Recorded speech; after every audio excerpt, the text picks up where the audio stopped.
Brandon Thurston from WrestleNomics is up next, and we're going to follow Brandon with John Pollock from Post Wrestling. Thank you, and good afternoon, everyone. But we can't ignore the math, okay? We can't ignore the data. Go on Google Trends, type in your name, then type in mine. You're a straight line, I'm a pyramid. I like the very direct question on that.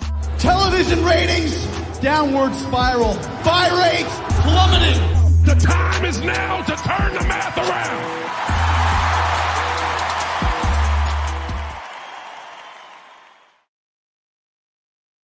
And we are here for another edition of Pollock and Thurston. I am John Pollock alongside Brandon Thurston, who is joining us from a secret location. And here we are for another week. How are you, Brandon? I'm fine. I just wanted to start off by congratulating you on the victory of the Florida Panthers over the Toronto Maple Leafs this past. When did that happen? Sunday night? Sunday night, yes. Yeah. Me and my fellow Floridians, we were, I would love to say that we were at the edge of our seat, but we were very comfortable at the complete comfort of our seats by the second Game 7. There were many factors here, Brandon, that were going against the Leafs. Game 7 in Toronto against Brad Marchand, of all people, who has now beaten Toronto in 5 Game 7 scenarios. He is 5-0. Okay, that is the real streak in any professional or scripted sports. And yes, Toronto came out and did the next closest thing to laying an egg. They mirrored their performance in Game 5, losing 6-1 when it all counted. When the stakes were highest, Toronto was not up for the task, and they were met with people walking out of the arena, and those that did stay booing the hometown team, throwing their sweaters that they had paid hundreds of dollars onto the ice. This is Toronto hockey fandom at its finest, and it is, to me, like this is my Memorial Day fireworks display. Once a year, this coming spring, you just sit back and you just enjoy. You enjoy the spectacle, and like clockwork, every year those fireworks are going to go off. I heard that up to 4. This Jeff Merrick on Twitter was keeping us up to date. Up to 4 hockey jerseys were thrown onto the ice in the Maple Leafs garden. Yeah, that will show them. That will show Toronto. That will they'll probably respond by hiking up ticket prices by 10% next year as they clear out some of their excess talent that will not be coming back. Is troubling here looking at this bracket, though. We have now we're down to the Final Four in the Stanley Cup playoffs. Florida Panthers, Carolina Hurricanes, Dallas Stars. I mean, and the Edmonton Oilers. But 3 out of 4 of these teams, it doesn't even snow in these states where they're playing out of: Texas, Florida, and North Carolina. Yeah, when it comes to the more wintry climates, Edmonton is really alone here. This was going into the second round, we did have 3 Canadian teams making it this far, but Winnipeg lost to Dallas as well. Yeah. So Edmonton is the lone Canadian hope to become the first team in 32 years to win the Stanley Cup. What was the last team that won? The Montreal Canadiens. Oh, no. Okay. Am I mistaken here? No, I think I'm right. I think it was the Montreal Canadiens in 93. Okay. I think that was our last Canadian team. Not the Flames made it to the finals in 2004, but lost to Tampa Bay. You are right. Is Montreal in 1993, according to Google. Yes. All right, on we go. By the way, just a side tangent for that 2004 year where the Tampa Bay Lightning beat the Calgary Flames. Days later, we had the NHL Awards in Toronto, and I volunteered to work on the production staff for the NHL Awards, and I ended up coordinating the seat fillers. So I would have to take a hockey player, and when he had to get up to go to the bathroom or get a drink, I would escort them out and then put somebody in place, put just literally a plant into the seat. So that even the NHL using seat fillers. They use seat fillers. Yeah. Pretty scandalous. Yeah, absolutely. So, and the CBC, no less, our government entity. Anyway, there you go. That was John Pollock's trip to the NHL Awards 20 years ago. We are going to be doing a whole look back today on the history of AEW.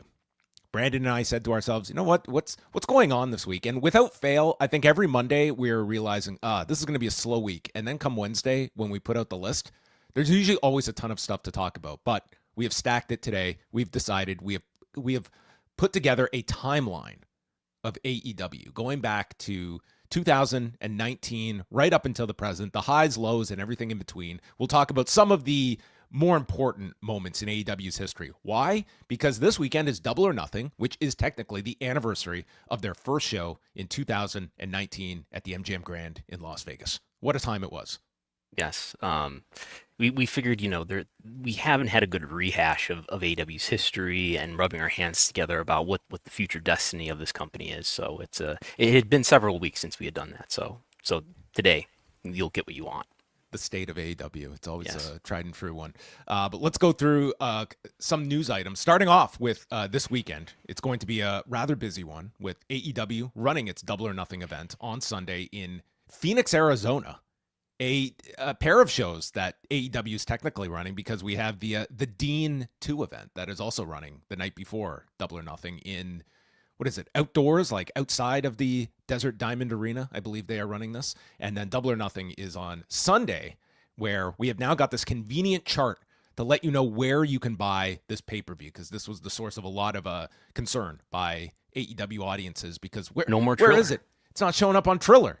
And this is our update, is that Triller will be offering it internationally, but not in the U.S., Canada, or Puerto Rico.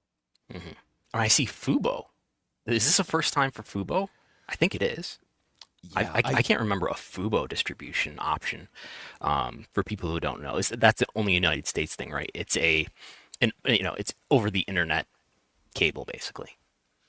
So if you are in the U.S., you can order it on Prime Video. You can order it on YouTube, ppv.com, traditional cable or satellite, or you can do what Brandon does every month and go to your local Dave & Buster's with a laptop. I did do that for the famous All In 2023. I went to Dave & Buster's. How was it watching? There was no audio. I just sat at a bar and watched it on mute, basically. That doesn't sound too appealing, to be quite honest with you. I wouldn't do it again. No. There was, in Canada, you used to, like, the Famous Players would air all of the WWE pay-per-views, and I went to a handful of them, and they were all right to watch it in a movie theater setting. It's like you're not in the throes of a big arena, but it's a more contained environment, but still, like, you're watching with people, and they had sound as well, so that was a nice bonus. Sound is always good. All right, so that is the latest, and I don't know what the issue is with Triller. I did reach out to them, but they did not comment on what their status was going to be for this weekend. And they're still carrying, not in the United States, but they're still carrying the Dynamite and the Collision for all the international territories that don't have an exclusive TV carrier, correct? Yes, yeah, that they still have AEW Plus, so it is still accessible that way for the weekly. And even in the UK, places that don't air it live, things like that. So this is the first time that they have taken Double or Nothing outside of Las Vegas. And how is this show performing so far as we look at things? It is doing, I have a slide here for that. It is doing about as well as the NXT Battleground show, which is happening on the same weekend, right? Double or Nothing, 6,015 as of the last count. About 4 or 5 days ago, 6,015 tickets out. Yeah, last year the show did around 9,000 at the MGM Grand Garden Arena. So this had been, and we'll get into this in the next news item. It does feel as though some of these kind of destination events that Tony Khan had set on the calendar for specific locations year after year, it seems they are getting away from that, and that probably is a benefit for at least mixing these shows around in different areas. I'm sure a lot of the calculus for this year's event as well was, okay, this is coming a month after Las Vegas has been exhausted with WrestleMania and WrestleMania-related events. Do we want to come back 4 weeks later and run an event in Las Vegas? They opted to go with Phoenix, and as we will get into, they're going to be doing that as well with All Out, which will not be Chicago-bound this year. Instead, they are getting all out of the U.S. and going to Canada. Yes, they are. Will you be attending? Maybe. I don't know. I have not decided yet. Will you be attending? That's the question. It's possible. I mean, we already passed on a Money in the Bank in Toronto, but I think you were on vacation, so at least you had that excuse. Oh, Elimination Chamber. That Elimination Chamber. That's the one I missed. Yes. Yeah. We did go to Money in the Bank. Excuse me. Yes, that is correct. Yes. So yes, All Out will be taking place at the Scotiabank Arena, which had previously hosted Forbidden Door in 2023, and that AEW has been up here for television in the past. But noteworthy here, A, it's going to be outside of Chicago. B, they're going to have 4 weeks in between Forbidden Door in London with this pay-per-view because in the All In, All Out, we had like the 1 week difference between 2003 and then like a 2 week gap last year. So they're spreading things out, I think, a lot better here, where you'll have the big July show, August show in England, and then this will be in September, and you've got basically 4 to 5 week builds for those shows. Yeah, I don't think the lesson applies here. What's the lesson from, like, was it Starrcade or was it Great American Bash, where they were doing Great American Bash in Baltimore every year? Not this company, of course, but another company. And then they went somewhere else one year, and what the story was, the lore was that the fans in Baltimore felt betrayed by the end of that tradition or something like that. I don't think that's going to happen here. You don't sense a revolt out of Chicago? I don't sense a revolt and resentment towards Toronto. There's a lot more traveling fans in this era too, on top of just that sentiment maybe just not happening outright. So that was made official on Monday or Tuesday with Tony Khan calling Toronto one of the meccas of professional wrestling. You know where this information was broken, though, don't you? Where was this broken? On Facebook. That's right. Scotiabank kind of jumped the gun here, and they posted this to their event page, and it was shortly thereafter that their official announcement came out with Tony Khan doing an interview with the Toronto Sun, which is one of the part of the Sun Media newspaper chain. But yeah, it was if you are following Scotiabank Arena on Facebook, you get some breaking news every couple of years. Yes. Did you happen to take in any of Collision on Saturday night on TNT? No, but I did hear. Did you tune in after 9:30 p.m.? I did watch Black Adam, though. Okay, yes. Yeah, I don't suspect Wheeler Yuta or Powerhouse Hobbs had cameos in the first half hour of Black Adam, because they were scheduled to have their match air on TNT, but TNT had a disastrous night where 9:30 comes and the show just goes off the air. And for the next 30 minutes, people are watching Black Adam, wondering what the hell happened to Collision. Tony Khan interjects on a Saturday night on X, apologizing for this technical screw-up, but that the West Coast feed will have Collision in its entirety, and we will be delivering the show to Max. Did that happen? No, it did not, because the West Coast feed had the same problem as the East Coast feed had, and they also lost the last half hour. Then Max did not get the show up until Tuesday. What went on with this episode of Collision, I cannot tell you. Watching it on Triller in Canada, they set the show to start an hour late. So you had to start at 9 o'clock for whatever reason. I think somebody just didn't know time zones or something. So it started at 9 instead of the usual 8 o'clock start. You're watching the show, and we did get the full 2 hours. We got to see the mythical Powerhouse Hobbs Wheeler Yuta match, banned from American eyes. But they also had these graphical issues that were a problem throughout the whole broadcast, where you'll see the banners show up at the bottom of the screen, teeing up the next segments or promoting the next pay-per-view, ticket on sales. The outlines of the images and graphics appeared, but they were all in white. So you couldn't see any of it. And this was a graphical issue they had throughout the whole 2 hours. I don't think any of these issues were related. It was just a cacophony. That's right, a cacophony of problems that TNT and Triller had on Saturday.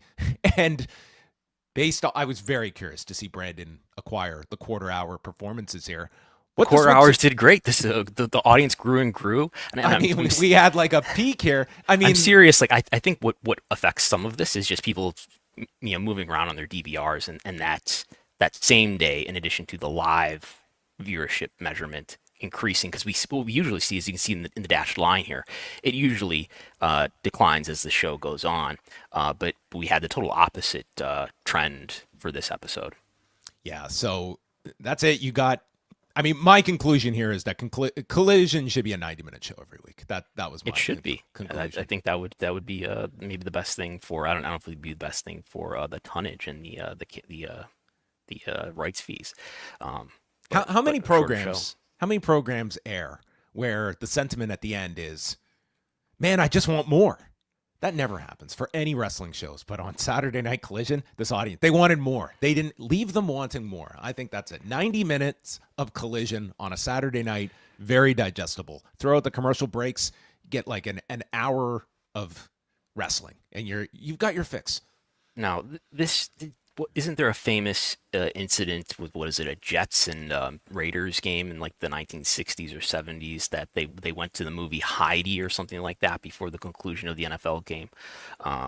There are, of course, instances in WCW's history where this happened, correct?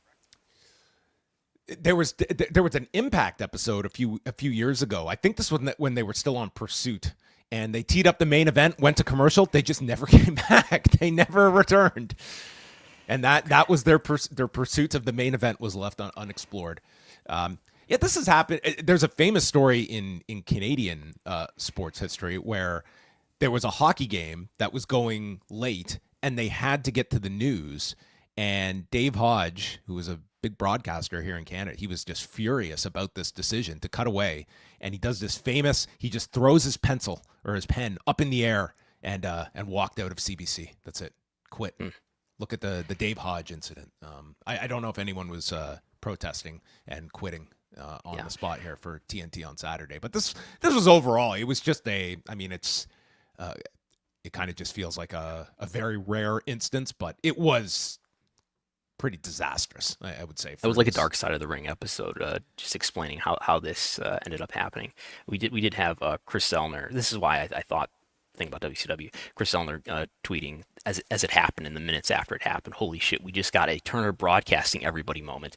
Collision cut off at 9:30 for Black Adam, and then I think AEW on TV, the Twitter account for AEW, not the official one, but like the TV promoting one, said we did it for the nostalgia. And I don't know if that tweet is still up because I'm not seeing it here in the replies to Chris Zellner. Yeah, I believe like they've even cited like incidents where like they would air like the wrong episode or something out of order. Yes, I mean that sounds right. Very much in the DNA of Warner Brothers Discovery going back before several ownership changes as well. But this was anyway. It to me was the most discussion coming out of a Collision I can recall in some time. So there are people that were very invested in the last half hour. I understand it's up on Max now, and there you can go capture all of Collision in its glory. And I was alerted that on Max, if you look at the interface, it says that in June, I believe, that the AEW will be on the additional premium tier and not the cheaper tier as it is now. I've tried to find a little bit about this, but I have not gotten any answer. So I don't know what the story is as far as what tier you're going to have of Max to continue to get AEW. So this might be a tier above what people have now in order to get Collision. Is that the understanding? I believe so. Yes. Well, let's shift over because Double or Nothing has Sunday covered for professional wrestling, but WWE is taking up both nights with the return of Saturday night's main event, the third in this iteration of the franchise, airing Saturday night on NBC, and then they will run NXT Battleground on Sunday, both taking place from the Yuengling Center, the proud home of the Thunderdome in 2021, with 3 consecutive nights, no longer 4 consecutive nights, because they had earmarked Raw and the following episode of NXT on Tuesday for the Yuengling Center. But on Tuesday, Ticketmaster on Facebook, I mean, really getting into the wrestling news breaking business, announcing that Tuesday's NXT has been canceled. Refunds will be automatically issued. And they did note on Tuesday's broadcast that the event will now be at the Performance Center on Tuesday. No reason given. I don't know if there were any any potential terroristic threats if they thought that they'd have to move this to a smaller venue because of concerns for the heat that Sergeant Slaughter has acquired.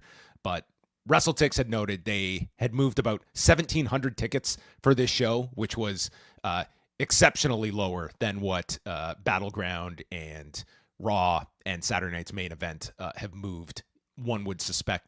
It's kind of interesting. Like we argue for a lot of these events that, and you're saving so much by running the same building on consecutive nights, on top of the fact that this was a announcement with the Tampa Bay Sports Commission and Vinix Sports Group, but obviously they made the calculus that it was more prudent to move to the smaller venue and in the Performance Center than run a building that was going to be very, very empty in comparison to the previous 3 nights. And it's at the end of this tour this stay that they're doing at the arena, and I imagine that CW is okay enough with it too. I'm sure they had a conversation with CW about it. So the other thing I wanted to bring up here is it just that this had the NXT branding on it, and that Battleground show, which is not an NXT Battleground show, okay? It's a WWE Battleground show. Maybe they need to rebrand this as WWE on CWTV. It might be a step in that direction, but I think it would. I think that there is value at times to putting NXT on the road, but I think you have to be able to, first of all, doing these 4 nights like what they did for WrestleMania in Vegas. Like you saw, NXT coming at the end of these weekends. I think that's a tough sell for an audience that NXT is not going to be number 1 or number 2 on their priority list of shows that they're going to go to. It's going to be a clear number 4. And I think the best way to do these is you either pair it with the same city a Raw is running in, or you save these for the NXT Sunday night events where Raw is going to be in the next city. I just don't know how. Like we've seen several instances of NXT going on the road, like St. Louis last year with Randy Orton. Like these were not.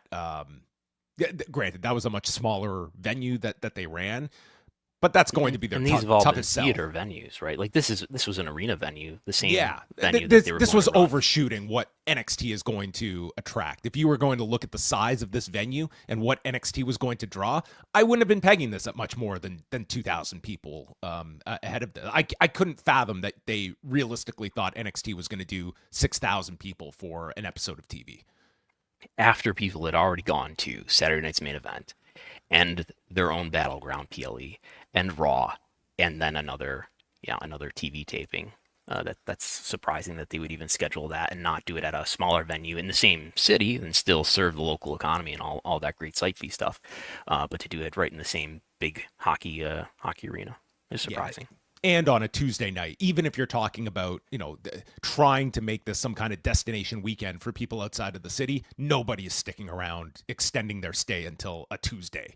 Even if you're, I would say, a diehard wrestling fan, like you're coming in, and again, I would imagine a lot of this you're drawing from people in and around Tampa and not too far out. But it is I think it does give you like a sense of NXT that, the Performance Center has a lot of value for NXT, and being a product that could travel on a weekly basis, like you would have to be very selective in the venues that you are running.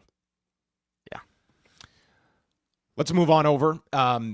So this weekend we have got what I think is going to be, pardon the pun, the battleground strategy for a lot of these AEW pay-per-view weekends, where we are seeing a Saturday night's main event beforehand, battleground that is head-to-head with Double or Nothing, and we're going to get a similar scenario over the weekend of July 12th and 13th when AEW runs All in Texas at Globe Life Field, and that same weekend there will be a Saturday night's main event several hours after All In. So you'll have a Saturday afternoon show from AEW, Saturday night show on NBC from WWE, and it's been reported by PW Insider, and Brandon, you have heard similar. What is the game plan for the Sunday after All in Texas?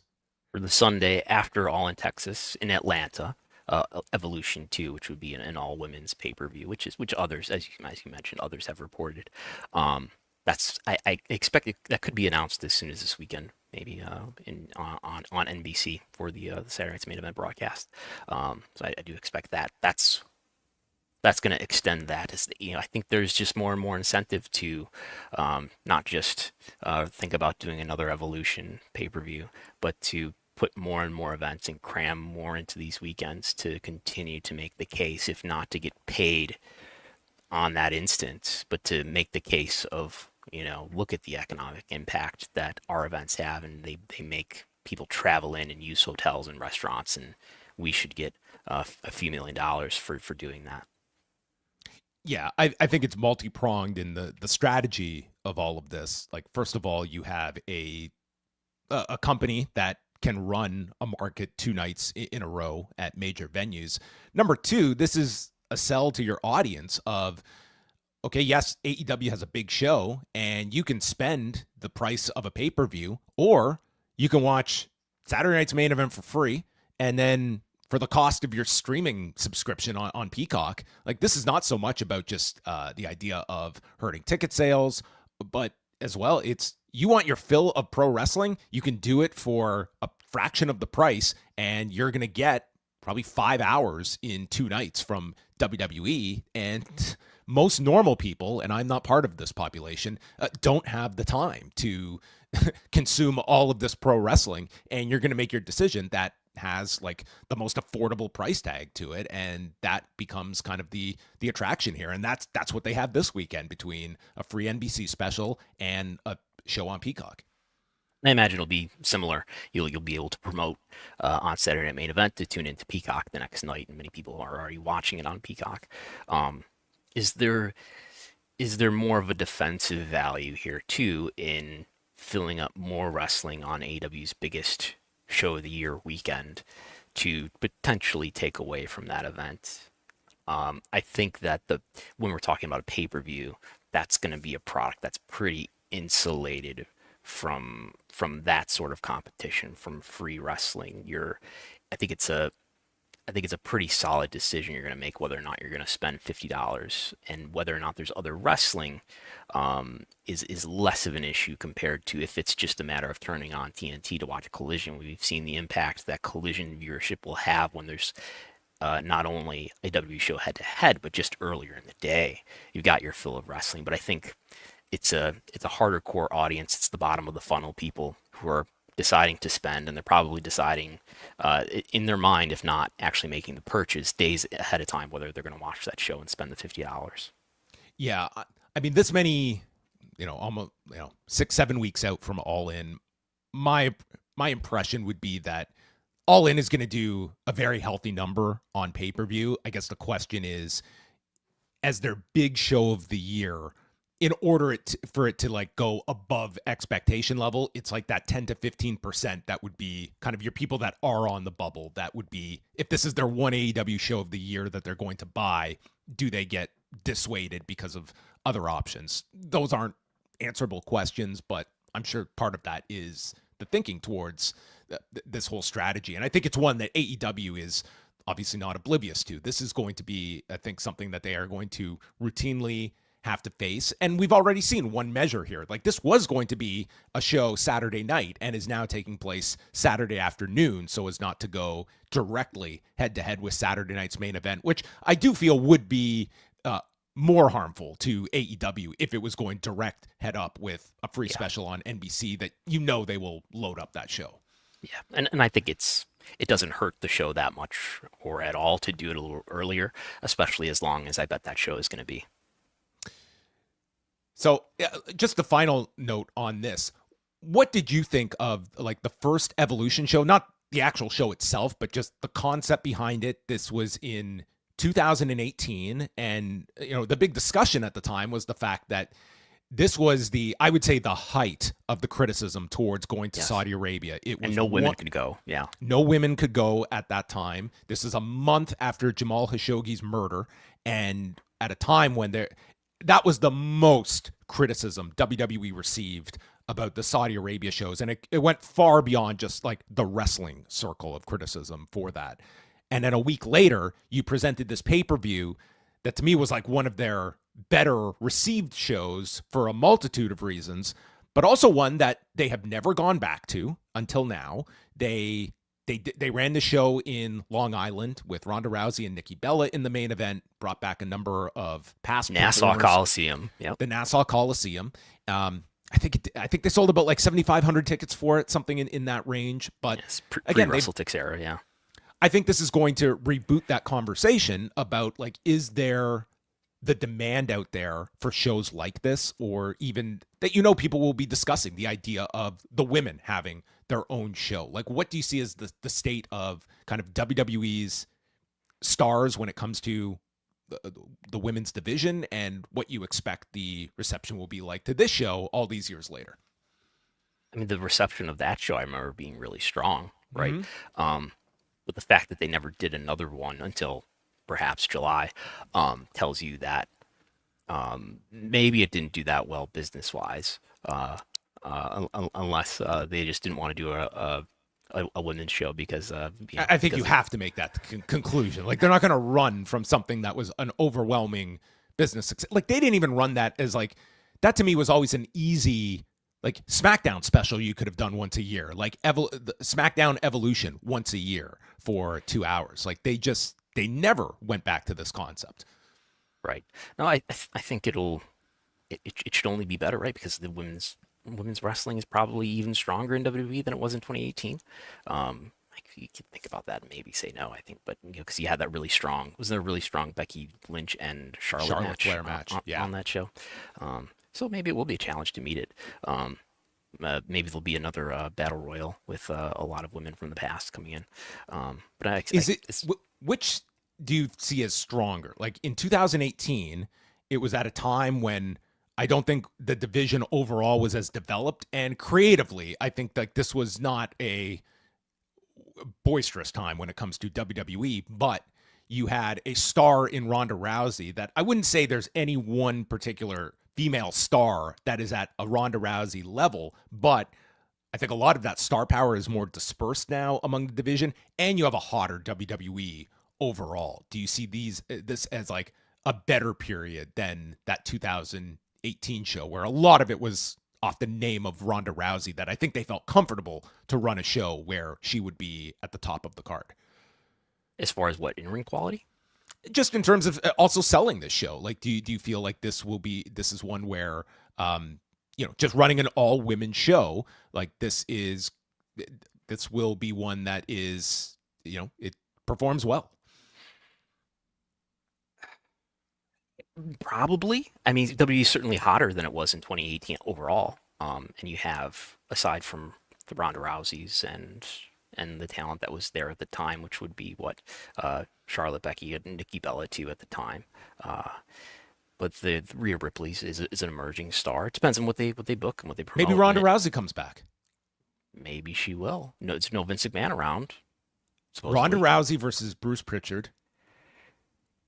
Yes. Bruce Pritchard in someone's corner. Okay. Yeah. You can't do intergender wrestling. No. On a major media platform. No. We do have Pollstar data for Evolution 1, which is October 2018. October 28th, 2018. 11,125 tickets sold for a $714,000 gate. Okay, it was much above what I had in my head. Yeah, average ticket price of $64. Yeah, so as a live event, you have to look at that as a success, especially in 2018. At that time, yeah. And they're doing $1 million gates off TV almost every week, I think, at this point. But yeah.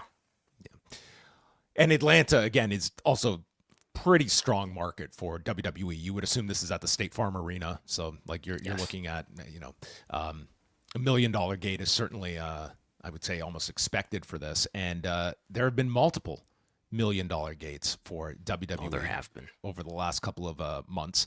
And speaking of Pollstar, what is Pollstar, Brandon, for new listeners? Pollstar is a great website that you can subscribe to for a hefty fee, and you can get access. to some to a lot of things, but including some data for live events ticket sales data, which gives us data including the number of tickets that were sold and the gate, the amount of revenue that it generated. I think this is excluding fees. So this is how we get all of our touring data for Bruce Springsteen. And there's no Taylor Swift data in there that I've come across yet. But all of your favorite musicians who are touring around the country, we get some data for them, in addition to some occasional data for WWE, AEW, and even like random indie events will show up on this thing. They are on top of the Quebec wrestling scene. Okay, yeah. If we OTT, they monitor yes. OTT. We've got some OTT data.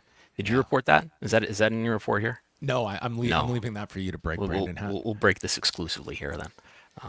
So the most recent set of data that we got, most of it covering the WWE's European tour, which, surprise, surprise, a very successful one for the company. They did, forget the days of like $1 million gates being like the litmus test. Like that's just like a day in the life of a Mark Shapiro spreadsheet.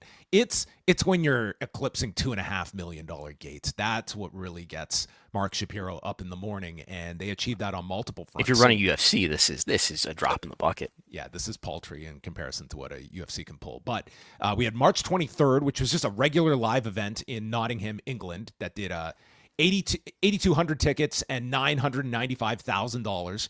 March 24th was the live Raw from Glasgow, Scotland, with 10,342 tickets sold for a gate of just over $2.6 million. Then we go to March 28th. They ran the O2 Arena for both March 28th and March 31st for SmackDown and Raw. SmackDown, 12,557 paid, $2.8 million gate. And then get this, for Monday's Raw, 14,816, gate of $3.58 million for Raw. I would think that's got to be the biggest gate for a Raw ever. Would be my guess, unless they broke that this past year in Las Vegas, or this year in Las Vegas. Like that's just like a staggering number. Like that would have beaten a lot of like past WrestleManias, like outside until 2 years ago. That would be the biggest arena gate ever. That's an incredible figure. And then we had some as they returned here to the U.S. Main one, I would say, would be SmackDown in Chicago at the Allstate Arena. 15,364, $2.29 million gate. That was 2 weeks out from WrestleMania, and did have CM Punk there, which, I think he's a big factor on these Chicago shows. If you want to look at markets that, you can associate a star with that is going to be a difference maker. I would certainly look at that. But also topping a hefty amount above $1 million was a Raw in Sacramento on April 14th and a recent SmackDown in Fort Worth, Texas on April 24th. So it's like you're seeing a lot of these TVs. Like it's like $1 million is like the threshold that they are hitting for a lot of these shows. Right. Let's look at the big spreadsheet, and we'll tell everyone that we're the OTT events. They're in here, right? Did they hit $1 million? I think they were just short of $1 million. We did have a gate in Buffalo on March 3rd. Did anybody report this? I don't know. That did $1 million. That did almost $2 million, $1.17 million. And here we have. Is this the Belfast? No, that's WWE. Okay, here's the OTT. In Dublin on March 22nd, sold 468 tickets, $45 per ticket for $22,886,000. That is converted from euros. That was that's euros. For an independent company, like that's $45 a ticket. Like that's a fine showing. I would argue. And then they went right back to the same venue, Ambassador Theater, on May 3rd, just a few weeks ago, and sold 310 tickets for a gate of $17,596. All right. Well, there you have it. That's the state of Irish professional wrestling. Yes. What other shows are giving you this breakdown? With this granularity? And we have Big 12 wrestling championships in Tulsa, Oklahoma. Was Jim Ross there? $428,000 gate for the Donald Big 12 Trump wrestling champion. Was that the no? That wasn't the national one. That was in. Oh, sorry. I thought you were talking about the NCAA championship. This is just a conference championship. Yeah. Gotcha. Okay. Gotta get that straight. Come on. I wonder what that Real American Wrestling freestyle show is going to do. August 30th in Cleveland, Ohio. Well, hopefully Hulk Hogan gets out there and spreads the word, and He's used to going around the country, and he's a pollster. So, yeah. Would you assume this is going to be the record number of $1 million gates for the WWE this year? They may already be there by this point as we're talking. Yeah, I mean, like, we'll never get that data, but we get partial data. We don't get every event here, unfortunately. We just get some random assortment of whoever Pollstar can get, I think, ticket receipts from. So, something tells me at the end of the year, if they do hit a record, I don't think that information would be the hardest to extract from them. That they would tell us that yes, this was someone a else is record gonna year have to for try then. $1 million gates. I would think so, just given the ticket prices. Now they are doing fewer events, but especially if we're not adjusting for inflation. I mean, maybe you could look back at the late '90s or something. Maybe there's some hot house show period where adjusting for inflation, maybe they got that high. I would have to look to see if those events with those ticket prices would even meet $1 million, given how maybe low the ticket prices were. Well, we'll stay on the side of finances because Bushiroad just released their finances, and a decent amount focused on New Japan and Stardom. And Brandon, you have put together some very easy to digest graphs that kind of overlook the health of both promotions under the Bushiroad banner as they are going through the farewell to Hiroshi Tanahashi year, which by default also became the farewell to Tetsuya Naito career as well. So what can we glean from Bushiroad's Q3 financial results? Well, first of all, let's get the disclaimers out there that this is a translated presentation that we're looking at, translated from Japanese to English, and I love the forward-looking statements here. Some parts of the document may be written in Japanese or other languages about translation, but if there's any discrepancies, the latter, the Japanese version, shall prevail. Now, Bushiroad has many businesses. The sports unit, which now only includes New Japan and Stardom, so it's a pure pro wrestling unit.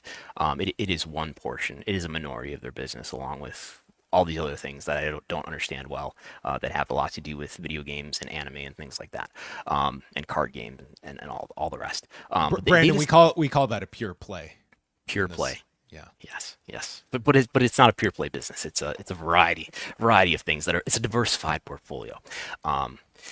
They describe it, the sports unit, as soft. They have these expression of progress toward the business plan in this document: favorable, strong being the strongest rating, solid, steady, soft, and then at the end, weak/unfavorable. And they describe New Japan's business as soft. They say that, well, they did their 2 nights at the Tokyo Dome, but that still didn't really help profitability that much. To get some numbers here, like, they are reporting revenue and what appears to be operating income, which they call operating profit, for the quarter. They reported the equivalent of $12 million in revenue. So for both New Japan and Stardom, $12 million for a quarter, and a operating profit of just under $1,981,000. I just looked to see, well, what were they doing in the last 12 months, get an idea of what their annual revenues and profitability is, and they're doing $44 million in revenue between the two companies, which I think is just under what New Japan by itself was doing at its peak, an operating profit of, again, just under 1 million, because they did have a quarter where they lost 134 million yen in Q2, which is not a fiscal year, I believe, or are they on a fiscal year now? I don't know. No, they're not on a fiscal year because this is a Q3 report. Anyway, this company is, if you could put it on the scale of WWE or even AEW in terms of revenue generation, is relatively small. And this is the number one, at least in New Japan's case, this is the number one company in Japan.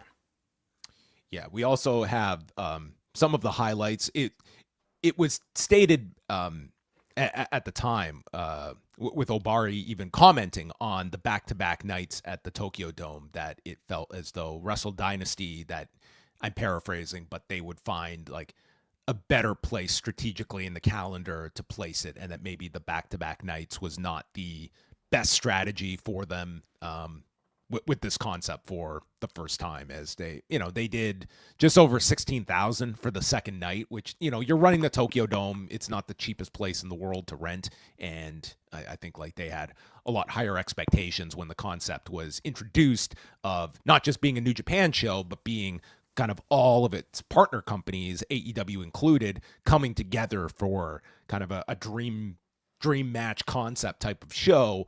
And I don't know if it was quite as received in that way, where January 4th has the history. Wrestle Dynasty is not a show that has, any equity among its audience, at least not yet.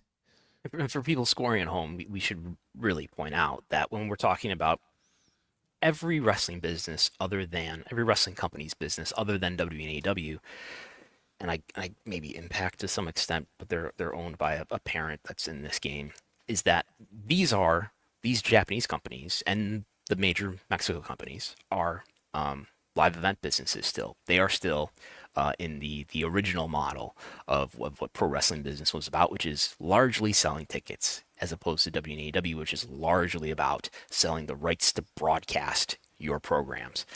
There's some of that in these businesses too, but it doesn't make up the majority of their revenue like it does in the case of WNAW.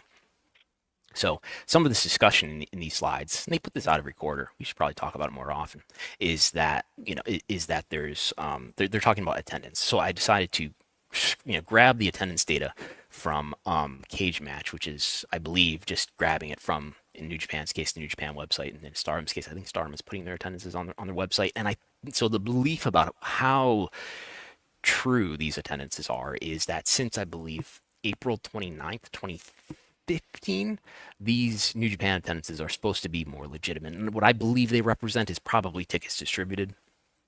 And since Stardom, when Stardom joined Bushiroad, since Stardom joined Bushiroad, I think these are more honest too, which is in the last couple of years, right? So I did a rolling, I don't know if I should talk through this, but I did a rolling median through the years, and what we see is, of course, this crater in the middle of COVID, and they do appear to be coming out of it. I guess that is the takeaway for both of these companies, is that there's a noticeable decline here that happens, but they do, in the last year or so, seem to be coming out of it. And I've broken this down by quarter, and we do see, in this is the calendar year now, calendar year of Q1. I mean, it helps to have 2 Tokyo Dome shows in New Japan's case, but they are up to averaging 2,500 in Q1. And Stardom did better than it did in the quarter prior, averaging 670 versus 600 in the prior Q1. So it seems like they're going in the right direction here. Now, whether or not they're profiting to the same extent is another question. And go ahead. Yeah, I would just say, obviously, you look at New Japan, and I think that peak period was 2018 to just pre-pandemic, and really culminating in those 2 nights at the Tokyo Dome in 2020 that you had, kind of a lot of your big stars. You had Naito's big title win, and it was those 2 nights where they did, 41 and 37,000, and just those 2 shows alone, that helped sustain them greatly throughout the COVID period, because, again, as Brandon mentioned, like, this is at its core, a ticket selling operation. And yeah, COVID is going to hurt a lot more for a New Japan that is so reliant on selling tickets, that does not have a multi-million-dollar television deal underwriting all of it, where selling tickets is bonus. And you had a company as well that was also pretty disciplined when it came to the pandemic, and not cutting corners or not, racing back to welcome fans in. So they took a major sting. I don't put all of their fall on just COVID. I think there were a lot of issues attached to it, many of their stars leaving as well. Like that contributed to it as well. But as the chart shows, like, there is an uptick, but they are far from, kind of peak levels. And I don't know if it's going to be anytime soon that they can get back to like that massive percentage of fans traveling every January for the Tokyo Dome, and, encouraging people to come over in those giant numbers that would justify 2 nights at the Tokyo Dome. I think, it's clearly that era is over, and I think Naito leaving is kind of the final, closing of that book, in terms of they don't have that was an era of talent with classic stars, including Okada, Tanahashi, Naito, Nakamura before he went to WWE, and now, I mean, you had Ospreay, having great matches towards the end of that era, and now he's in AEW as well as Okada. But I think another takeaway to look at here, or a reminder, is if you look, people watching video, if you look at this for the New Japan chart, this sort of dark grayish green bar here for 2019, and it's towering above the years ahead of it, and largely that's due to the impact of COVID and the limited capacities that were happening. I was trying to remember when full capacity returned basically for every event, but it's not that long ago, right? I think it's 2023 or something like that. So they were really impacted, and their key talent, their top talent has aged out and or has left. All right. We are now going to spend the last half of the show looking at AEW as we go into Double or Nothing. Okay. And so we put together some of these significant events in AEW's history. We'll go through these and, we'll kind of chime in with some of our thoughts at the time where, Brandon, you were on top of this throughout the development phases of AEW into their big announcement at New Year's Eve of 2018 going into 2019, where on Being the Elite, we get the reveal of All Elite Wrestling. This coming after several months of really ever since All In 2018, the belief of whether Omega and the Young Bucks and Cody, were they going to go to WWE? Would they ultimately stay with Ring of Honor, or the wild card, would they venture out on their own? And little did everyone know at that time that, talks with Tony Khan had preceded All In, where I think it was July that he had first sat down with the Young Bucks, and within time they would have to wait for Kenny's deal to be up with New Japan. Cody and the Bucks, they were all up with Ring of Honor over the next several months, and then making this announcement and then holding that press conference on January the 8th of 2019 in Jacksonville, right before a SmackDown, also in Jacksonville. Yes. I guess again, these months building up to it were different for me because I knew certain things and I was doing research for what ended up becoming AEW, and kind of mundane things like putting together profiles for certain talent and looking up what athletic commission requirements there were to run events in certain states and things like that. It was an exciting idea to me because I felt certainly in 2018, I think that business opportunity made sense, and I think it has worked out for them upon securing a second TV deal, which is there was clearly an opportunity for live sports, and by extension of that, live wrestling rights that was shown by WWE. I guess the more uncertain question was there room for another wrestling company to really have enough space in the culture of wrestling so that they would have big enough viewership to justify the rights fees that AEW did end up justifying, at least in the view of one David Zaslav. And it turned out to be the case. And I think largely this opportunity was created by Vince McMahon and creating a product that dissatisfied a lot of not only fans, but talent who were eager to have some other outlet to do pro wrestling on.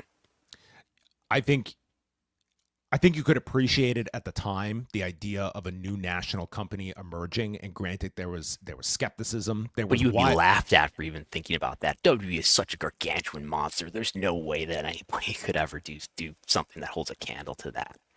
Yeah, but when you look at the circumstances of all those contracts coming due, you had the right people that were in place. This was not just taking random people. It was you could see this, what generated into All In and being able to sell out the Now Arena as it did. There was a foundation for this, but the combination of those deals being up, someone in Tony Khan that had such a fandom of pro wrestling that happened to have a connection to Kevin Riley at TNT, and on top of it, WWE creative that you could ask someone in 2019, and it was not firing on all cylinders. But when you look at today as a comparison, I would go so far as to say there's almost no prayer that something could get off the ground like this today, because it was a real failing on WWE that they left the door open to this degree, that this all got up and running. And it was for the betterment of the industry, but it is, I would say, remarkable that it did happen with all of these circumstances coming to play all at the same time. And you could have easily thought, if you're in WWE at the time, that, well, maybe the product is not inspiring viewers to watch it, and maybe we're frustrating some talent, but we still got a pretty wide moat. Like, imagine what you would have to cross this moat here. You'd have to be able to talk a TV executive into doing this. You'd have to have enormous resources. Who's going to have the resources to throw hundreds of millions of dollars into this? And you'd have to have some talent that people want to pay to see. And it just seems pretty unlikely that it would happen. But luckily, there was a DVD VR board that had one Coach Tony K on it. Yes, in fact, it was, as he's in the 500 list, I'm sure, to look for talent depth. May 15th comes. It's the WBD upfronts, and we get the announcement that AEW has struck a deal with TNT to launch on TNT, bringing wrestling back to the network some 18 years after the season finale of Nitro.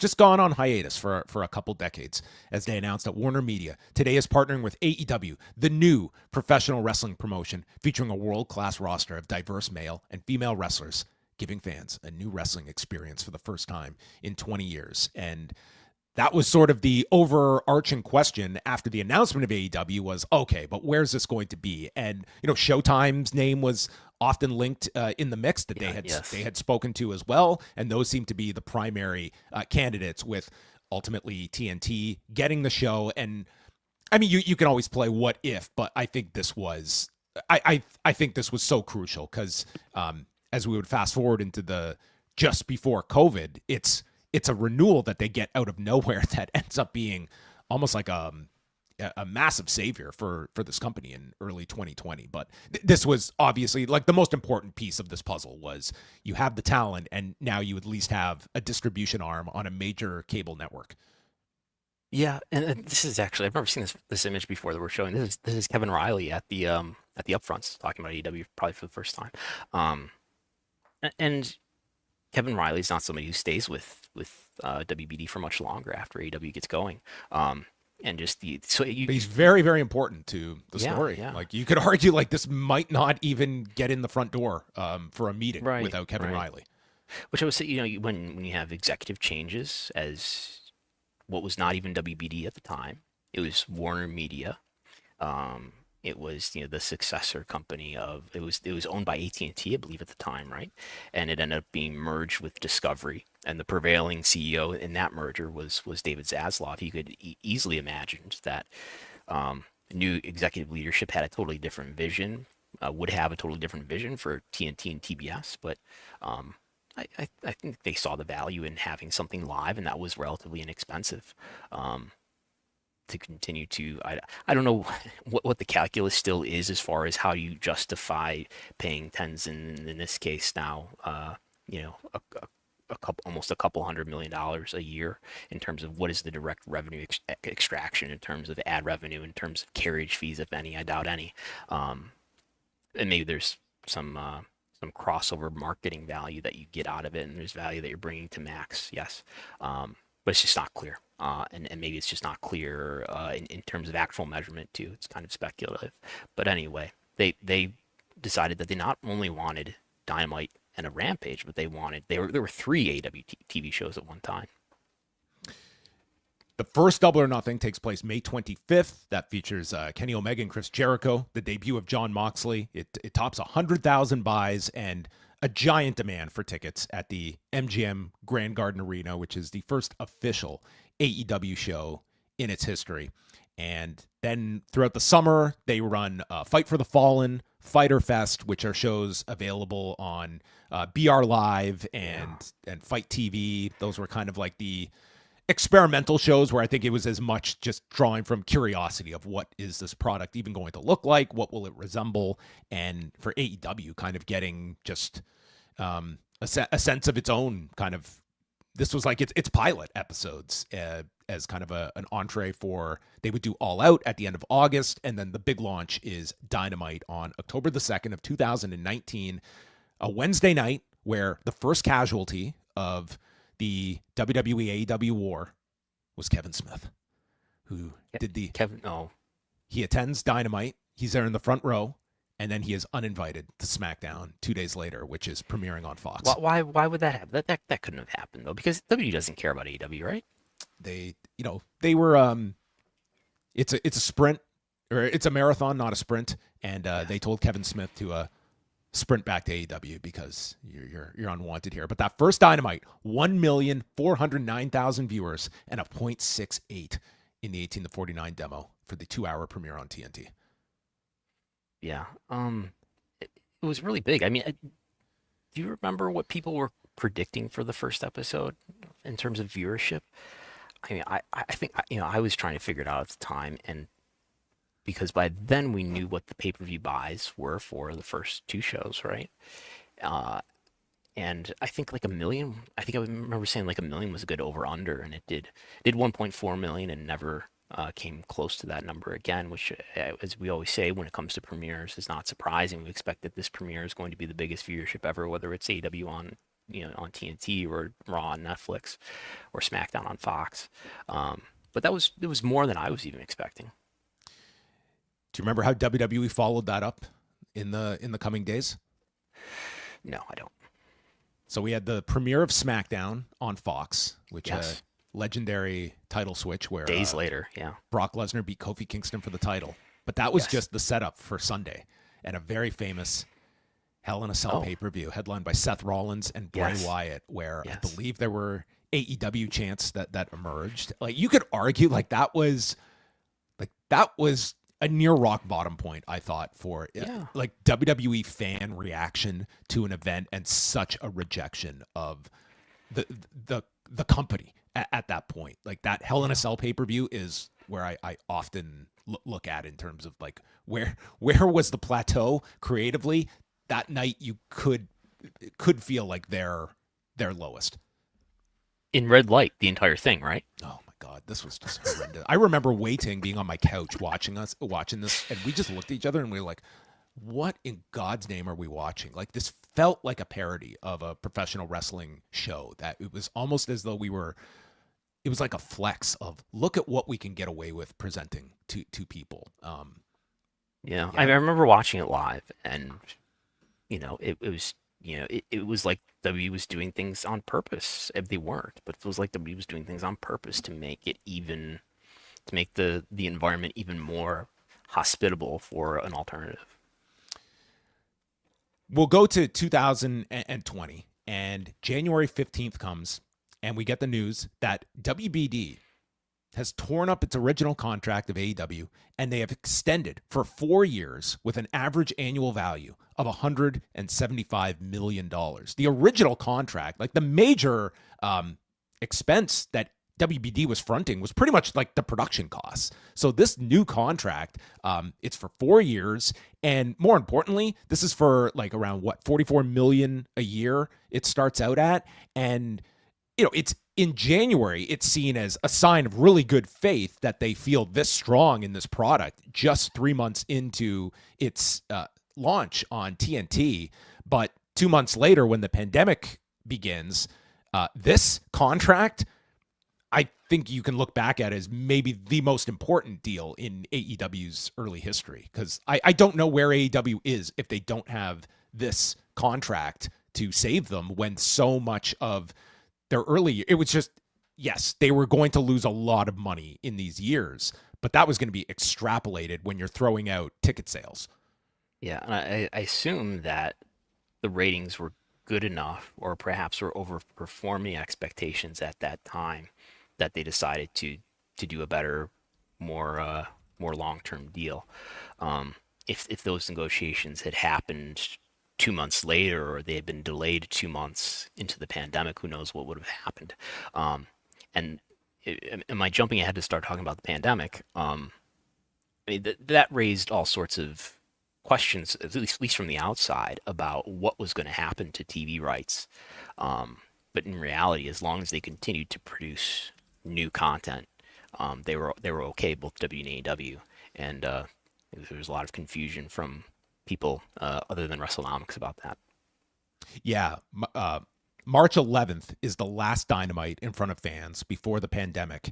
And I can't remember the exact date, but the the players associations representing the WWE and AEW, they sat down with the companies and they worked out a safe return to play strategy so that they would be protected, and the talent also getting a percentage of this television revenue that they would be helping to deliver to their companies. I don't have the exact date of that off the top of my head. The collective bargaining agreement, there was a lot of back and forth there, and I know there were a lot of really testy arguments there between the leaders of the association and the owners like Vince and like Tony, but they hammered something out in the end. Yeah, the WWE counter was, now how about you come back? You're gonna wrestle. We're not going to be doing any testing at first, but we will make sure we get our rights money. And then once you get us through the early goings of these empty arena shows, well, they had a spray. Remember Paul Levesque's spray.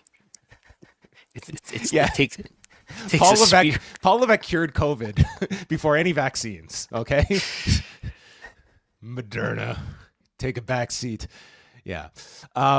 May 23rd, we get Double or Nothing 2020 inside of an empty Daly's place. This featuring the unique Stadium Stampede concept, which was very well received. I mean, in terms of there's not too much pandemic era novelty matches. I have to interrupt you and read this quote from Triple H from April of 2020. Okay, I have not thought about this spray since 2020, so I'm really glad you're jogging our memory. But yes, Stadium Stampede I thought was like a big hit for the company. But tell us about the mystery spray that some people have probably never heard of.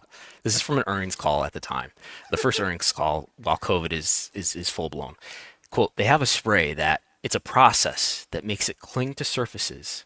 It lasts for 90 to 120 days, and it acts like a sword that punctures the cell wall of the virus or what causes the virus and kills it on contact. We coated our PC warehouses and even the production trucks with it. Yeah, I imagine like Paul Levesque just going, and after he gets like his spray tan, they just like doused him in like with a hose of the spray that God knows what people breathed in from this spray. But spoiler, this did not end COVID, nor did it make for an environment that kept COVID out. Through their partnership with Allied Bioscience. Okay, well, shout out to them. August the 7th of 2020, Kevin Riley out at Warner Media as part of the his official title was Content Chief of TBS, TNT, and True TV. Maybe one of the earliest questions, what does this mean for AEW coming out of a WBD decision, which would follow all WBD decisions for the next 5 years?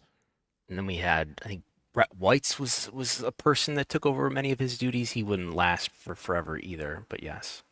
There's been quite the revolving door of WBD executives, but I mean, all hail Mr. Zaslav at the top of it all. Giant AEW fan. Yes.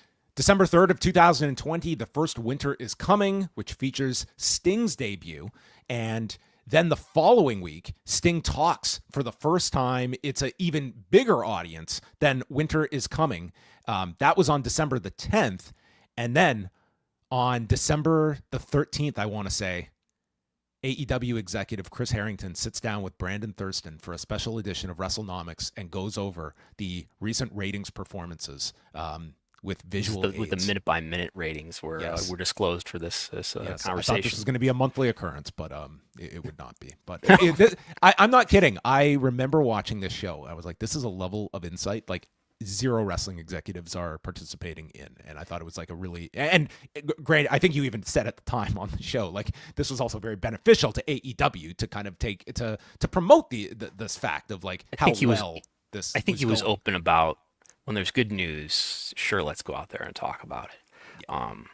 I think Chris kind of overestimated the degree to which that he would be speaking publicly at the time.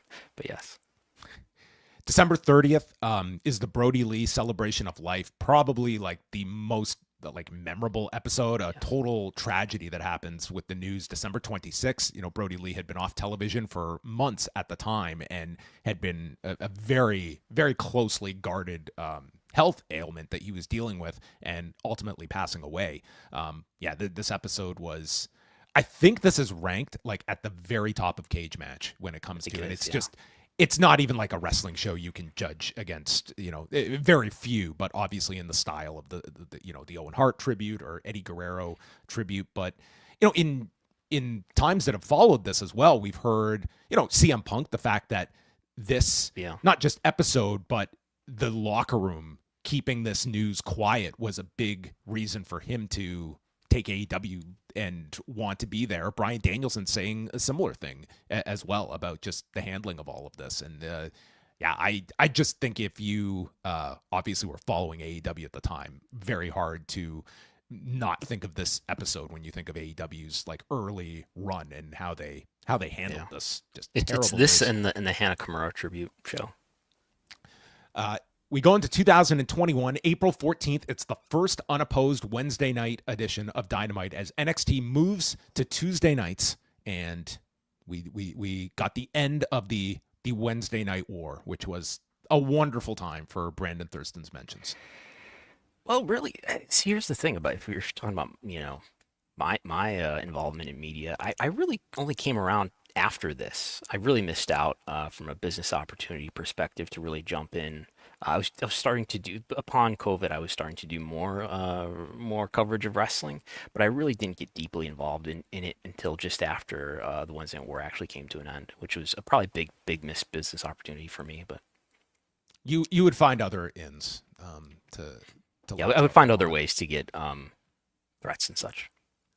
August 13th, the debut episode of Rampage. 740,000 viewers and a .31 tuning in to see Kenny Omega taking on Christian Cage. And unlike the trend of the very first episode of a series on a network or a new home, they would be outdone by week 2. Because what did they have in their back pocket for August 20th, Brandon? Michael Jordan. They were bringing Michael Jordan back to Chicago. That is right. Michael Jordan did not appear at the United Center. Instead of the last dance, we got the first dance with CM Punk coming back to professional wrestling, a 15,000 sellout with just the hint of a CM Punk, although very much expected. 1,129,000 viewers and a .53 in the demo. Which I would think, yeah, I mean, this was all done on the speculation and expectation where you literally did have people that week thinking it would be so awesome if Punk's music hit and MJF came out instead. It was like, yeah, that would be a goddamn brilliant idea if this was that was what they opted to do. Yes, debuting on Rampage. Joe Otterson covering this in Variety that it did over 1 million viewers. This was a big deal. Yeah. Listen, this was absolutely massive at the time, and I could just say, like, this was also the weekend of SummerSlam. I can just say that weekend, if there was a surge for our business, I would look at this weekend. This was one where we absolutely saw a spike for post wrestling. And listen, I thought this return was outstanding, like the way it was handled, and I mean this is a total fork in the road moment. It is AEW it's really pre CM Punk, the CM Punk era, and the post CM Punk era that you can break a lot of AEW's history into. And the early returns were exceptionally high. Like, this is the peak of AEW from just a pure numbers perspective over these next couple of months. Yes. And Rampage continue to do well enough. I don't know if we're going to go to next. I should probably look at where we are on the schedule here, but they would do a really strong pay-per-view event in the weeks that followed.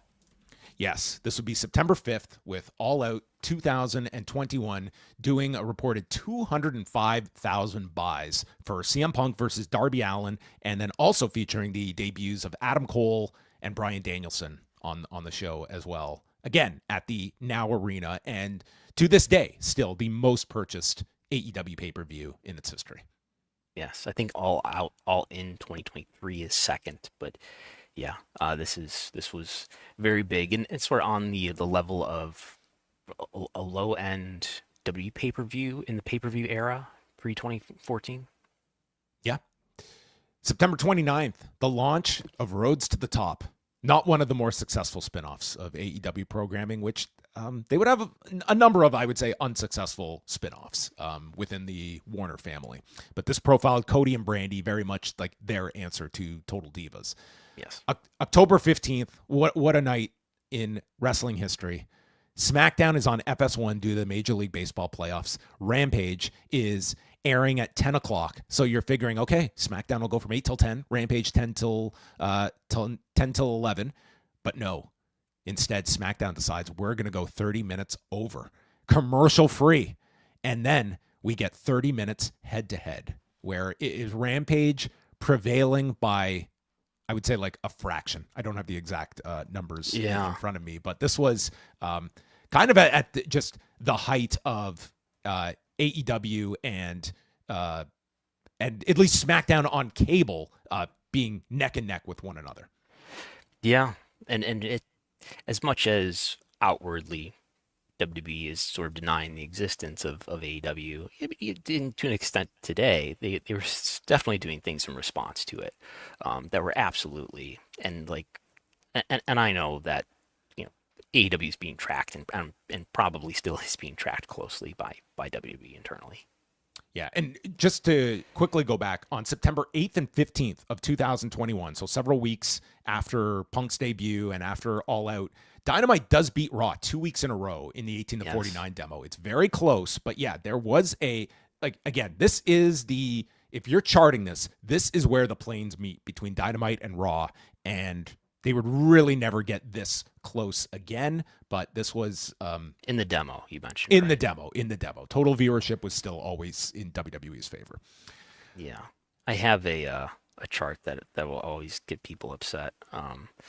Where, if I can put it on the screen here, which it shows the margin, basically the margin of difference between the ratings of the two companies, and over time you have, you know, NXT has been beaten, you know, throughout the hit. This is just the demo, by the way, but you'd have, let's see if I can make it more visible. Yeah, the margin of lead that Raw had got pretty close to zero in early 2022, late 2021, and they had the disadvantages at the time that you're talking about, like in September, where they were starting to go against Monday Night Football, but nonetheless, and these are weeks now where for the first time there's no head-to-head competition for Dynamite, which was, I don't know, accounting for like 20% of the viewership. So yeah, and this also kind of coincides with like the discussion point being raised about, you know, however you want to break down these numbers or interpret them. When they were this close, one product in Raw is getting an AAV of $265 million. AEW is getting around 44. So it's like the argument is WWE overpaid, or more likely is AEW underpaid? And if they can keep this, like, this could be a massive windfall for them when their deal comes due. Like, this is right. Very, just do the math. Do the math, as we're doing the math every week. Yeah. Brandon was doing he was making his calculations, his forecasts, and you know, he was pretty bullish on what AEW was going to end up with, and I'm sure he got many apologies from people when they signed that big deal. Yes. 2022, January 5th, Dynamite moves to TBS, drawing a 0.43 on that first episode and just over 1 million viewers, which became the arbitrary mark of success for a and for beginning in 2022, if we're just thinking about the numbers that Dynamite was delivering, they got another boost by moving to TBS, not because TBS was all that different of a network in terms of reach from TNT. They had virtually the same reach, and all their deals are probably including both of them. But that's the beginning of the Big Bang Theory effect, where they had this enormous lead-in from the Big Bang Theory, these rerun episodes that to this day are skewing the first 2 quarter hours of AEW. Yes, another. If we're going to put the contributors wing of the AEW Hall of Fame, we got Kevin Riley and the Big Bang Theory, first inductees, first ballot. Sheldon, 3 days later, January 8th, it's the first Battle of the Belt special, which, to tell you where the appetite was for more AEW programming, and I think a callback to Clash of the Champions for some people, 704,000 viewers and a 0.26 for that first Battle of the Belts, like unfathomable. And that's what audience. Every Battle of the Belts did from that point forward, right? It never hit this. And on top of this, if you want to put an even bigger bold font attached to this. They were going against an NFL playoff game as well on that Saturday night. So, I mean, this was a huge number for Battle of the Belts that it would never reach again. And in time, I think this became a very disposable special that AEW would do. And yes, the most recent special, and I mean, Battle of the Belts was not part of this new contract, so I don't know if this will ever get resurrected. It fell to 304,000 viewers in overall viewership and 111,000 in the demo for that October 19th, 2024 special. Yeah, I mean, but by the end, many of these in the latter half of Battle of the Belts are just an extra hour that's being tacked on to a Rampage or a Collision. January 26th, Cody Rhodes' final match in AEW. He loses a title unification match in a ladder match with Sammy Guevara, and then he would state, Sean Sapp, what he's reported is true. I don't have a deal. I don't know what's going to happen this year. And that would be it for him in AEW. I think people knew that this would be... He did do one more promo after that, right? Yeah, I think so. He did do one meandering semi-shoot promo. I think at the time, people saw it as like, it's significant. He's being booed. Yeah. He was so, his character was not connecting in AEW. And I think the thought was, okay, he's leaving. It's symbolic, but I don't think anybody thought it would be the loss that it would turn out to be. And it's kind of you can decipher, it was a big loss for AEW, but more so it was a massive gain for WWE. And I think that is what people did not take into account, that he would connect and be handled and become the guy in WWE. And this is the first major move in, if you want to, I don't categorize CM Punk as There'll be another, spoilers. I mean, when he came to AEW, was not a jump. Yes. It was a big acquisition, but Cody Rhodes leaving, it's a major shift. I would say the first time you're getting kind of a, it's AEW kind of being on the defensive of losing somebody to the opposition. It was a great move by him, right? He could have a tremendous move stayed, for him. But he's probably making even more money than he would have made if AEW had given him a great renewal. So it was the right time to get out of the territory, I think, for him and get to a fresh place where he could be seen before a slightly different audience that would view him differently. March 2nd, Tony Khan announces he has purchased Ring of Honor, which become a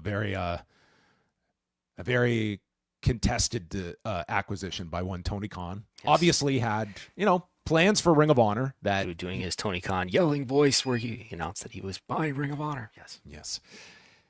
And then fast forwarding here throughout the year, of course, it's hard to talk about AEW without focusing a bit on WWE, because obviously in June we get the Wall Street Journal's first reports on Vince McMahon, and it's the start of this when everything changes. Slow removal of WWE with Vince McMahon. We get a retirement, an unretirement, forced back onto the board, the merger of the company, and in January 2024, Vince McMahon is ultimately gone. And I think, Brandon, I think you have simplified it in a very perfect way, that AEW lost its biggest kind of villain in Vince McMahon. A lot of this company, this wasn't yes, this was servicing a wrestling audience that was hungry for a better quality program. And I think in time you did see that a lot of people, they wanted to see WWE get better. And a huge detriment to that happening was Vince McMahon, who, when removed, you did get a product that was connecting with a much larger segment of the audience. And some of that did take a chunk out of AEW's audience that was, they grew up as WWE fans, and I think they wanted a superior WWE, less an alternative. Yeah, the top heel, as AEW's top face was having injury problems and personal problems with others, AEW's top heel was being removed from the business entirely, and that was Vince McMahon. He never appeared on screen, but I do think the dissatisfaction with WWE was a huge galvanizing force, and it was a key component to AEW's entire business opportunity. And they still have a viable business now, and they'll probably have a profitable business, but it's a stronger one when you have a resented other to contrast yourself against? September 4th, AEW All Out, which becomes affectionately known as Brawl Out. CM Punk sits down for a press conference after suffering a muscle tear in his match with Jon Moxley, and he sits down, and Nick Hausman proceeds to get CM Punk to just unload on this entire company. Nick Hausman, okay, here, this is what happened. I was there. I was sitting there, right? And who's there? It's like, as far as the media, other people I remember being there, Dave Meltzer is there, and Brian Alvarez is there, and Nick Hausman is there. Punk doesn't even... Shout out to Denise Salcedo, who had the best video of this. There, yes. She didn't have like the audio all messed up like AEW's file did. Right. And she had the media portion mic, so you could actually hear what Nick Hausman said. So yeah, shout outs to Denise. And I don't think Nick, go back and check the video, but I don't think Nick Hausman even asked a question, or he was selected to ask a question first before he could even say anything. Punk went right at him. And asked, if you're friends with, did he ask if you're friends with Scott Colton? Was that the setup? Yes, and then he explained that they were not that close. No, we do not see eye to eye at all. That's what Nick Hausman said. He's not friendly, not in great terms with him, I guess. Yeah. And I don't think Punk was expecting that. And this was Punk's one of his first matches back from injury. You're right, because he was in between injuries. He had the broken foot, had come back on TV for a short match. This was his first real match back, and he suffered another injury that's going to take him out for months. So you're seeing this. By this time, the promo with Adam Page had happened, where he refers to workers' rights, and he's referring, not by name, but he's referring to his issues with Colton. And Punk felt like he was double-crossed in this situation. This is sort of, I don't know if there are other things. Then you got the call out on TV by Punk. That was not, right. That was totally Punk just going on into his own angle that he was shooting here to call out Page on live television. All of this had been bubbling, and it exploded, and it just happened to be in a media setting, so everyone got to see this. I mean, I believe that Punk planned this big rant that he was going to do, that he was going to use. He was going to have Nick Hausman be an interactive subject in this, and it didn't really work out like he wanted it to, because Nick Hausman told him that, no, I'm not friends with Colt Cabana. It's a surreal and a moment of wrestling history that, like, I value that I got to be there in person for this. I didn't. What makes it even bigger, right, is what happens that nobody sees after, and that there's this fight. So you don't know what it could have been. Much less significant than it was. The fact that it led to. I think there's no suspension if it's just this, and you could argue, like, certainly what he had done here was very unprofessional. But yeah, I could argue what had happened on television with Hangman Page was unprofessional. Certainly. It's not until there's like a physical fight involving him with the Bucks and Kenny Omega that action has to be taken, and the parties are all suspended at a certain point. Even like agents who are trying to break it up, like everybody is kind of sent to their corners. And like it to me, I was not at this event, but I was at the Dynamite in Buffalo right after this, and it felt like a funeral. It just felt like such a it was such a weird feeling to a show that I can't properly describe, but it just felt as though, like, what is this company after this event, and how they're going to handle it? And you've got a vacant championship, and your major star is injured, maybe gone never really for an explanation forever. On television about this. It was all, right? They wouldn't even say his name. Like, they wouldn't even allude to this, and I think they were just so concerned about stepping on any landmines that you had to vacate the title because of this, and have, what did they do? Have a tournament that Moxley won, but there was no explanation about why the title was vacated, other than it was vacated. And I think it created a frustration among your fan base that you're like running from this thing that is staring everyone in the face. That I think there was just like a loss of confidence at this period in AEW, the handling of this, and Tony Khan in a position where he wanted to keep everybody under his tent, and he did not want to lose any of these people. And I guess many people believed at the time you'd never see Punk on AEW television again. Yeah, and they're in some ways, maybe a silver lining that he did have this injury. There was no immediate need for him to come back. If there's no injury, I'm very curious what happens here, because, he is not just going to be sitting at home doing nothing and being quiet about it. But he had an injury to rehab from. So he is out of sight, out of mind. The Bucks and Kenny would come back in November. And then we go to the next year, June 17th, and CM Punk returns on the debut episode of Collision, again, at the United Center, and doing what is the record for Collision, 816,000 viewers and a .33 for that debut.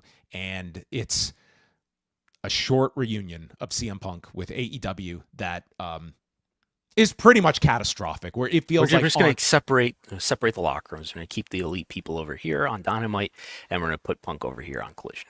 What could go It'll wrong? be fine. It'll be fine. And it felt like it was a near daily series of news that would just drip, drip, drip, and you just saw this thing getting ready to explode.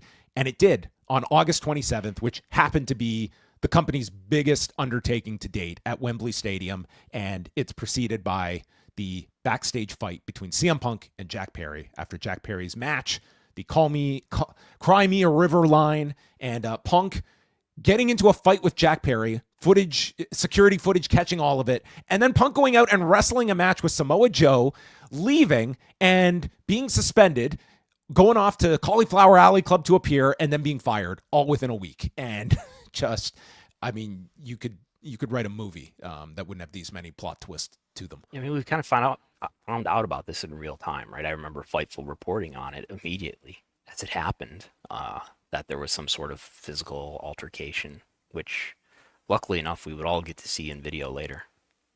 He's fired on September the 2nd after recommendations of the disciplinary committee, which did include one Bryan Danielson. He goes to WWE in November, again, in Chicago. Had WWE not booked Survivor Series in Chicago, who knows? He probably still ends up there, but nonetheless.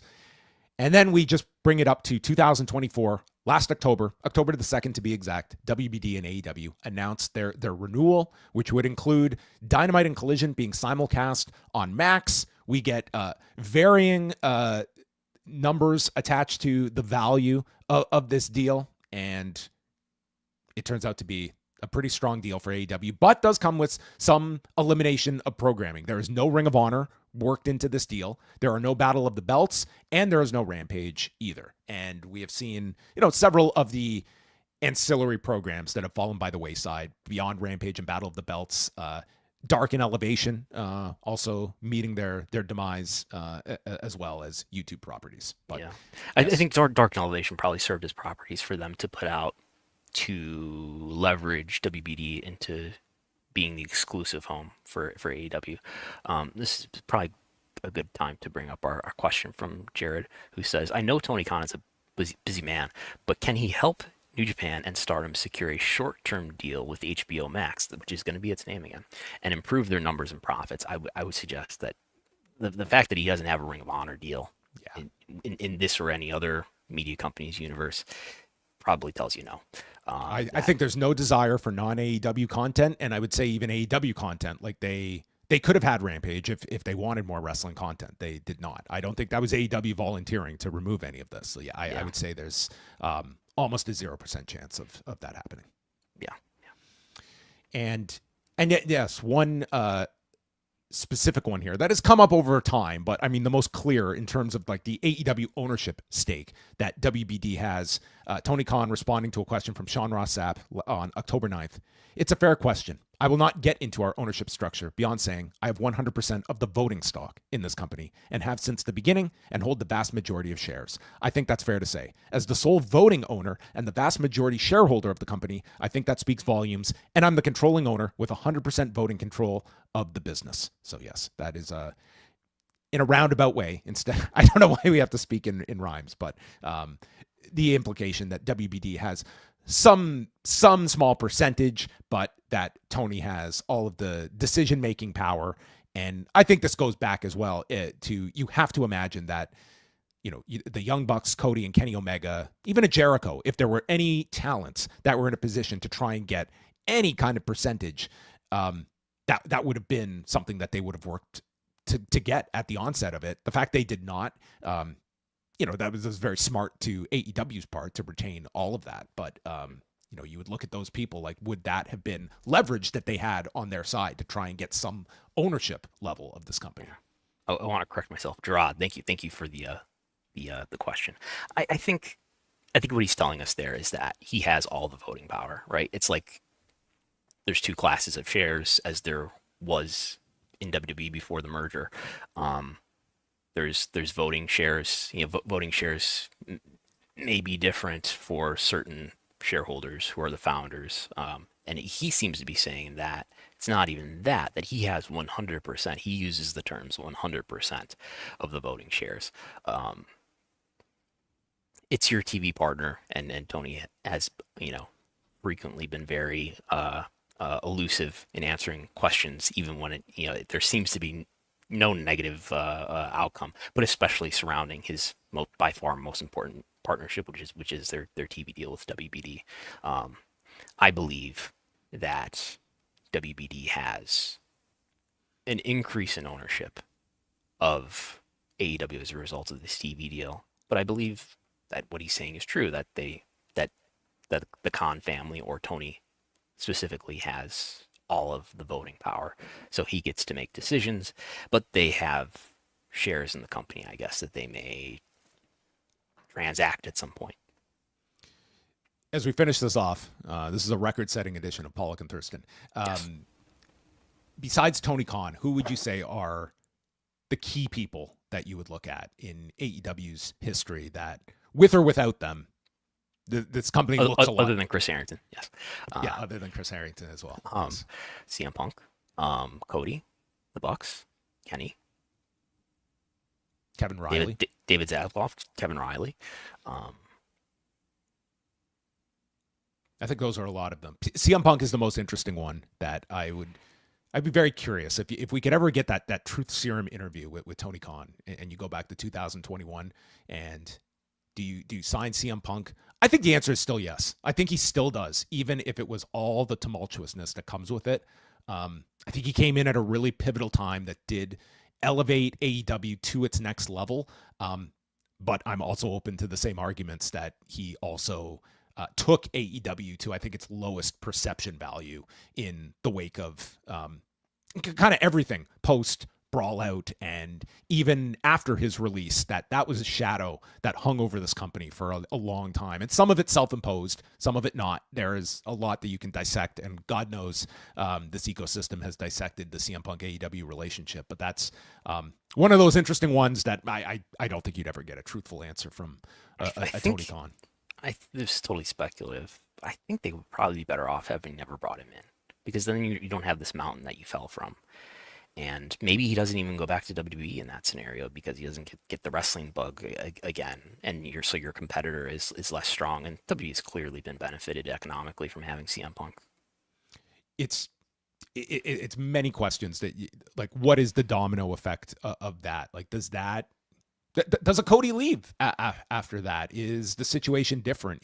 Right. If, like, we don't even bring this up, but the fact that Tony had an option year on Cody, that was not, that he opted not to exercise. They're super secretive about what transpired there and what caused that break, but it's possible that Punk was a component in that in some way. Well, everybody, we are all out of time, so I hope you enjoyed this timeline, this history of one question AEW. Thoughts on a permanent Collision move to Thursday? I mean, the early numbers have not indicated that Thursday is a much better night, but I think for a lot of reasons, I think that would be a way better option. Savings, save money. You could run cities on back-to-back nights. You'd have the same talent available to you without having to have this in-between period. And lower you're avoiding and travel costs. Yeah. And how many WWE shows are we avoiding each year on a Saturday night, which is becoming a more and more difficult night to run? So there's a lot more of these Thursdays that are coming up. I think they are just testing the waters for this. It would have to be on TBS, I guess, because then you'd be preempted all the time for NBA, right? Well, the NBA is going away. What am I thinking? Yeah. Okay. Yeah. All right. Thanks a lot, everybody, for the super chats and all you tuning in for this special. We also had this in the chat. What better analysis from our contingent? We thank you. Yes. Patreon.com/WrestleNomics is where you can get all this information and more, charts, graphs, everything in between, the state of the business that Brandon is bringing you. And I am back tonight, postwrestling.com with Wei Ting. We're chatting about Dynamite from Albuquerque, New Mexico, going into Double or Nothing. So yes, and a double taping tonight because Collision will be on Thursday night, tomorrow night, going into the whole thing or just the first 90. To be determined. Tune in and find out. Will it be the 90-minute version or all 120 minutes? We'll find out. Yes. Okay, goodbye everyone. We'll chat with you next Wednesday, same time, WrestleNomics and Post Wrestling channels.